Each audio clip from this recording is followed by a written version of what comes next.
Hey everyone! If your Windows PC shows choose an operating system screen every time you boot up, you're in the right place. Today, I'm going to show you exactly how to remove that delay and make your computer start faster. Let's dive in. First, let's understand what's happening. If you're seeing this screen, it means your system has detected multiple boot entries.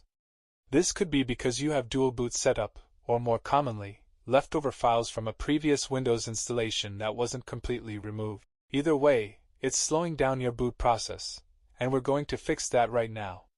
The quick method, using system properties. Here's the easiest solution that works for most people. Press the Windows key and R at the same time to open the Run dialog. Now type sysdm.cpl and press Enter. This opens System Properties. Click on the Advanced tab at the top. Under the Startup and Recovery section, click the Settings button. Here's where the magic happens. You'll see a drop-down menu called Default Operating System. Select the Windows installation you want to boot into automatically. Now, here's the key step. Uncheck the box that says Time to display list of operating systems.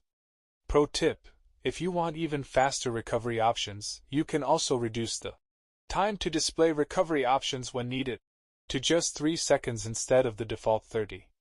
Click OK, then OK again to save all your changes. Now restart your PC. Your computer should boot directly into Windows without showing the operating system selection screen. If it worked, congratulations. You're done. Your PC should now boot straight into Windows without any delays. If this tutorial helped you, smash that like button and subscribe for more Windows tips and tricks. Drop any questions in the comments below, and I'll help you out.